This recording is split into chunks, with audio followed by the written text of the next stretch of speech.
Hablaremos hoy del pirata, de dos piratas, de un hombre y una mujer. El otro día hablamos de Morgan. Henry Morgan, Sí.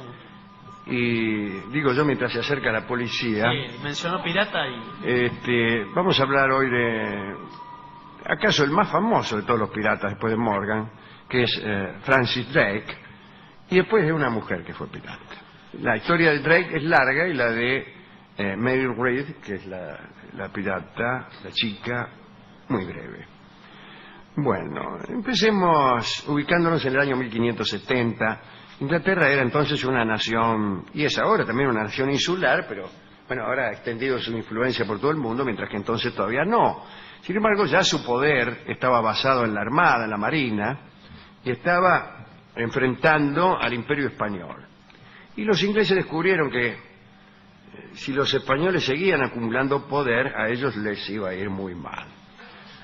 Era ciertamente una potencia recién nacida, Inglaterra. En general, hasta entonces, la nación poderosa había sido Francia más que Inglaterra, ¿no? Y después de los descubrimientos de América y después de su unificación, desde luego España, ¿no? Pero Inglaterra tenía un papel más humilde en aquel esquema de poder. Bueno, pero en estos tiempos, merced a la obra de Enrique VIII y de Jacobo, Inglaterra construyó muchos barcos, juntó poder, pero estaba España. Y los tipos no sabían si quedarse quietos y no hacer nada, o enfrentar a España en una guerra frontal, en la cual seguramente serían aniquilados. Y entre las dos posibilidades surge para Inglaterra una solución intermedia, la más astuta, pero acaso también la más desleal, que es la guerra de corso, ¿no? La mejor manera de debilitar el poder español era atacando las posesiones hispanas y sus barcos mediante personas habilitadas con patente de corso. Para Inglaterra eran actividades corsarias y el respaldo partía de la corona. Para los españoles esto era la misma piratería. Los ingleses decían que ellos no tenían más remedio que hacer esto, porque los españoles se negaban a repartir el Nuevo Mundo. Y era verdad. Recuerda usted que el Papa Alejandro II, que era español, Rodrigo Borgia, ¿no?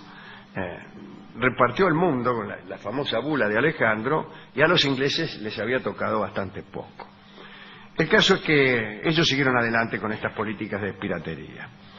Y hoy hablaremos entonces del pirata Francis Drake. Había nacido, según algunos, en 1540, otros en 1543, qué sé yo, en Devonshire, no sé. Era ciertamente hijo de un fanático protestante, del que heredó un gran amor por el mar y también un ardor anglicano y un odio cerril contra los españoles. Los Drake eran pobres y plebeyos, pero tenían parentesco con los Hawkins de Plymouth. John Hawkins fue quizá el primer corsario de renombre. No solo era corsario y provenía de una familia de armadores de barcos, sino que también era negrero. Hawkins era un señor que vendía esclavos. Iba a buscar esclavos a Sierra Leona, allá en el África, y los trasladaba al Caribe, donde los vendía. Normalmente, estos esclavos negros eran vendidos por otras tribus negras que los tenían a ellos mismos como esclavos. Se los compraban a otros negros que los tenían sojuzgados. Venían guerras en África y se tomaban prisioneros, y dado que existía el tráfico de esclavos, esos prisioneros entraban en el mercado, los cazaban y se los vendían a miserables como Hawkins, que después los vendía en América. En 3 siglos la actividad negrera llevó a América 12 millones de negros. Toda esa negritud, desde Nueva Orleans hasta el Brasil, se le atribuye a Hawkins. Él fue el que inició estas obligatorias y desdichadas migraciones raciales, y la nueva raza que hoy cunde en esas regiones es atribuida a este señor Hawkins. Bueno, en una ocasión andaba este hombre marchando desde África hasta el Caribe con un cargamento, con 6 naves, era el año 1567, había cargado las naves con gente de la tribu de los Mandingas.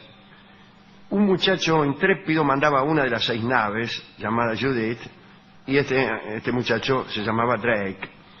Bueno, ya vendidos los esclavos y con las naves llenas de oro, emprendieron el regreso a Europa. Pero en el Yucatán los pescó una tempestad y tuvieron que ir forzosamente a Veracruz, al puerto enemigo de ellos, no al puerto de San Juan. Bueno, Hawkins se acercó al puerto con una bandera de Castilla, solían emplear este artilugio los ingleses, ponían una bandera española. Finalmente lo descubrieron, él trató de negociar, pero cuando parecía que podía escapar, apareció el virrey de México con unas naves, los empezaron a tirotear. Se escaparon 3 barcos de Hawkins, nada más. En uno de estos barcos va Hawkins y en el otro va Drake. Drake juró vengarse de los españoles. Siempre repetía la misma frase: los españoles me deben mucho dinero. Hecho ese juramento, pasaron los años y en 1571 equipó 3 fragatas por cuenta del conde de Essex. Todo esto, en Irlanda se habían sublevado los católicos de Ulster, y Drake operó con una fuerza irregular contra los irlandeses. Bueno, después se fue al Caribe, ya capitaneando él, ¿no? Hizo un viaje de reconocimiento de playas, de golfos, no le fue bien, tuvo líos allá en el Darién, volvió, hizo un segundo viaje que salió de Plymouth en 1577. La reina no lo quería ayudar, pero el tipo le prometió ganancias importantísimas para la corona y se vino para América, Drake. Llegó a la Patagonia en 1578 y finalmente se abrió ante él el estrecho de Magallanes, y ahí pensó en pasar al Pacífico. Muchos no querían intentar el paso. Los españoles que se habían cruzado habían hecho circular historias que muchos tenían de verídico, pero también mucho de falso, para amedrentar a los que pudieran atreverse. Algunos marineros decían, bueno, que iban a venir tremendos temporales, hablaban de criaturas monstruosas, un motín. Drake reprimió ese motín, condenó a muerte al que lo encabezaba, el señor Dugdie, etcétera, ¿no? Bueno, pasaron al Pacífico. Sin embargo, un temporal los arrastró hasta el Cabo de Hornos. Las olas empezaron a macarlos de aquí para allá. De los 6 barcos le quedó uno, el Golden Hind, al mando justamente de Drake. Y con ese barco recorrió la costa de Chile, luego Perú, y saqueó todos los puertos. No quedó ni un puerto sin saquear. Tampoco había tantos. Los españoles, desde luego, no esperaban ingleses por el Pacífico. Y más aún, sucedía que Drake se acercaba con la bandera de Castilla, así que cuando se daban cuenta, ya los tenían dentro a los piratas. Llegó al Ecuador. En Guayaquil lo agarró la peste, el escorbuto, se murió la mitad de la tripulación, anduvo por Nicaragua, saqueó ciudades, anduvo por California y regresó por el Asia. Llegó a Inglaterra el 26 de septiembre de 1580, después de realizar la segunda circunnavegación del planeta. Y el tesoro cosechado era tal que jamás pudo establecerse realmente su valor. Los inversores, los que habían puesto guita en estas empresas, tuvieron una ganancia del 1400% de lo invertido. El 1400% lo obtienen únicamente las tarjetas de crédito en la Argentina cuando vos no le pagás. El único negocio así de redituable. Y después viene el saqueo de puertos por parte de los piratas ingleses. Son más o menos parejos en rentabilidad. Se lo conoció entonces como el mayor ladrón del mundo, me refiero a Drake.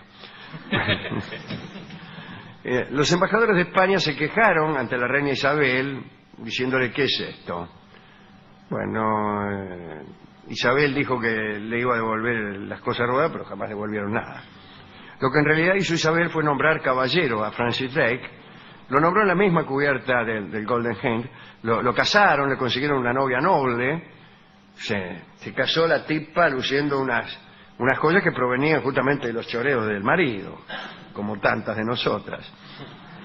Enseguida le llovieron socios para la empresa. Imagínense, si vos ganás 1400% y decís, quiero un socio, bueno, una cola. Armó otra empresa, zarpó con 30 naves y 2.300 hombres en 1585. Saqueó Santo Domingo, Río Hacha, Cartagena de Indias. En Santo Domingo hizo un desastre. Se apoderó de la ciudad y pidió un rescate para irse. Esto es extraordinario. El tipo se apoderó de la ciudad y bueno, dijo, si me dan tanta guita me voy. Pero si ya no tenían nada. Hay que ser un tipo indeseable para pedir guita por irse. Yo, por ejemplo, tengo un caché para ir a ciertos teatros y otro caché para no ir. Superior. Por favor, dice, no venga. Incluso me llama, dice, lo llamamos, dice, acá de la ciudad de Magdalena para que no venga a dar una charla, para asegurarnos de que no va a venir. Me llamó también Julia Senco para asegurarse que no iba a ir yo mañana a la presentación de su disco. El caso es que, como no le pagaron lo que él pedía por irse, se quedó. Y saqueó la ciudad casa por casa. Incendió, profanó iglesias y eligió unos frailes para ahorcar públicamente por no revelar el escondite de los dineros de su orden. En Cartagena de India hizo lo mismo, dejó en ruinas la ciudad, pero se volvió a Inglaterra porque le pareció que su país lo necesitaba para la guerra que parecía inminente con España.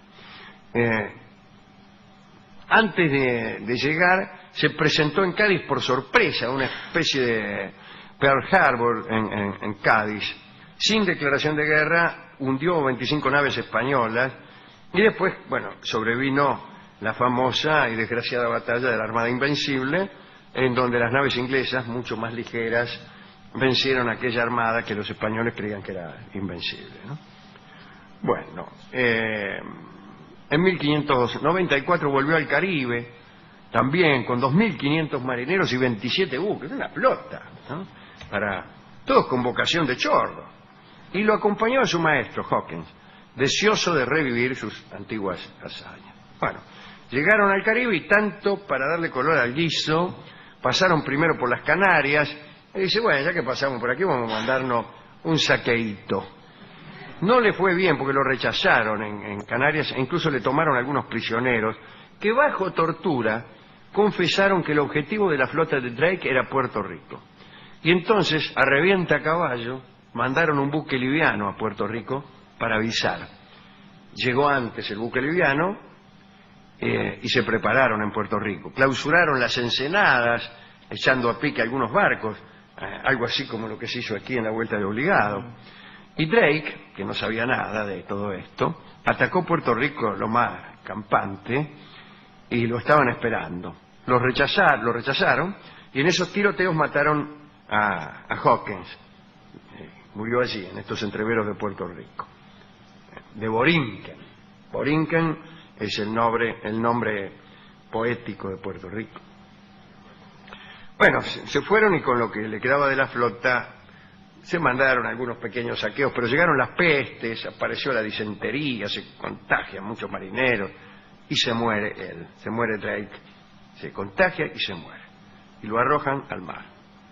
Para su país había muerto un patriota.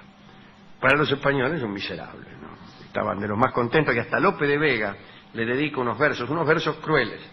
El nombre de Drake había pasado entre los españoles a ser sinónimo de bandolero, de pirata y de ladrón. El draque, le decían a Drake, y los draques eran los ladrones. Y el verso de Lope dice: en sepultura de animales rudos y de Jerusalén la puerta afuera, que no en su templo con trofeos y escudos quedarás para siempre, bestia fiera.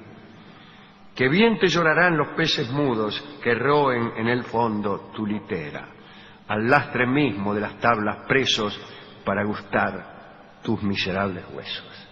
Lope le escribió a Francis Drake. Un detalle interesante, en Calais, en el Canal de la Mancha, Drake utilizó un truco para batallas navales que consistía en unos buques pequeños cargados de explosivos y combustible que él largaba contra la flota enemiga. A estos buques los ingleses le llamaron fireship, es decir, barcos de fuego. Y los españoles haciendo gala de erudición lingüística, ciertamente, le llamaron brulotes, del francés brûler, que es quemar. Y con el tiempo la metáfora se fue extendiendo y se llamó brulote a todo ataque periodístico, brutal y ciego. Un brulote es un barco en llamas. Te tiraron un barco en llamas. Y esta palabra, sin saberlo, la inventó el pirata Francis Drake. Mañana hablaremos de Mary Read, ya que me parece que no conviene desdoblar la historia, conviene terminarla aquí, me parece que está bien. Y este dato interesante del brulote, del barco en llamas, me gusta para terminar la historia. Hemos ido a la discoteca, hablamos con el discotecario, y me dijo que él había perdido la tarjeta de crédito. Pero se está hablando de piratas. No importa, pero a él le quedó esto que yo dije de la tarjeta de crédito, y me estuvo hablando de cómo tuvo que hacer para que no le cobraran, etcétera, etcétera, exclamando cada 20 segundos ¡qué barbaridad! Finalmente conseguimos una canción, una pequeña milonguita, que me parece que tiene que ver con el rescate que pidió Drake para irse. Se llama Pa'l que se va, la milonga, que va a cantar don Alfredo Zitarrosa, y ciertamente Pa'l que se va es el rótulo que tiene la bolsa del rescate pedido por Drake. Esto es Pa'l que se va. Eso me dijo el discotecario, pues yo no sé si creerle.